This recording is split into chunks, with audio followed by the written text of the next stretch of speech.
Breaking news చూస్తున్నాం. అనంతపురం జిల్లాలో ఘోర రోడ్డు ప్రమాదం జరిగింది. పామిడి మండలం పొగరూరు దగ్గర జాతీయ రహదారిపై ప్రైవేట్ ట్రావెల్స్ బస్ ఐచర్ వాహనం ఢీకొన్నాయి. ఈ భీకర ప్రమాదంలో అదుపు తప్పిన 2 వాహనాలు వంతెనపై నుంచి కిందకు పడిపోయాయి. ఈ ఘటనలో బస్సులో ప్రయాణిస్తున్న 20 మందికి పైగా తీవ్ర గాయాలయ్యాయి. సమాచారం అందుకున్న వెంటనే పోలీసులు, హైవే సిబ్బంది ఘటనా స్థలానికి చేరుకొని సహాయక చర్యలు చేపట్టారు. క్షతగాత్రులను చికిత్స నిమిత్తం ఆసుపత్రికి తరలించారు. ఈ ఘటనపై కేసు నమోదు చేసుకున్న పోలీసులు దర్యాప్తు చేస్తున్నారు.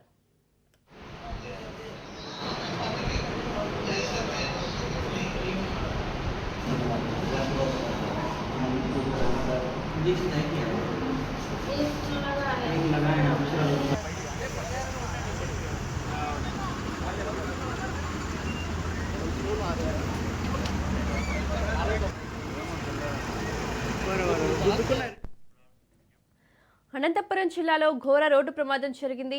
పామిడి మండలం పొగరూరు దగ్గర జాతీయ రహదారిపై ప్రైవేట్ ట్రావెల్స్ బస్ ఐచర్ వాహనం ఢీకొన్నాయి.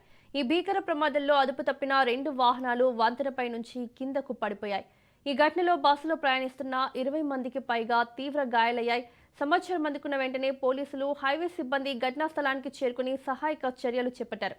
క్షతగాత్రులను చికిత్స నిమిత్తం ఆసుపత్రికి తరలించారు. ఈ ఘటనపై కేసు నమోదు చేసుకున్న పోలీసులు దర్యాప్తు చేస్తున్నారు.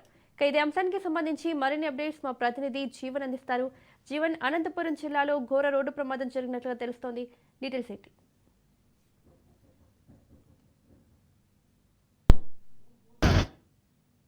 NH-44 జాతీయ రహదారిపై ఇవాళ ఉదయం ఘోర రోడ్డు ప్రమాదం అయితే జరిగిందని చెప్పొచ్చు. అయితే హైదరాబాద్ నుంచి బెంగళూరు వైపు వెళ్తున్నటువంటి ప్రైవేట్ ట్రావెల్స్ బస్సు ఎదురుగా వస్తున్నటువంటి ఐచర్ వాహనం రెండు కూడా ఎదురెదురుగా ఢీకొన్నటువంటి పరిస్థితుల్లో పలువురికి తీవ్ర గాయాలయ్యాయి.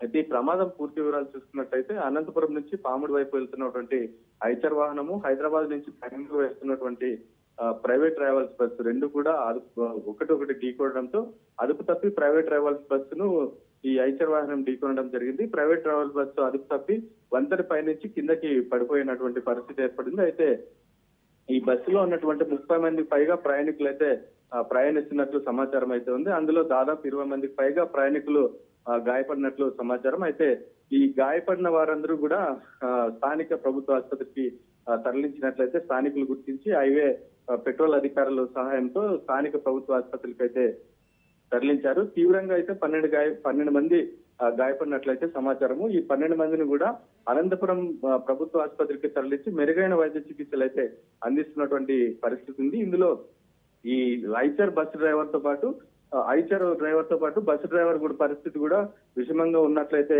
సమాచారం ఉంది. ఈ ప్రమాదానికి సంబంధించి పోలీసులు అయితే ప్రస్తుతం కేసు నమోదు చేసి ప్రమాదం జరిగిన కోణంపై విచారణ అయితే చేస్తున్నటువంటి పరిస్థితి ఉంది. ఈ విచారణ అనంతరం కూడా ప్రమాదానికి సంబంధించి మరిన్ని అంశాలు వెలుగులోకి వచ్చే అవకాశం ఉంది. మౌనిక. Right Jeevan, thank you.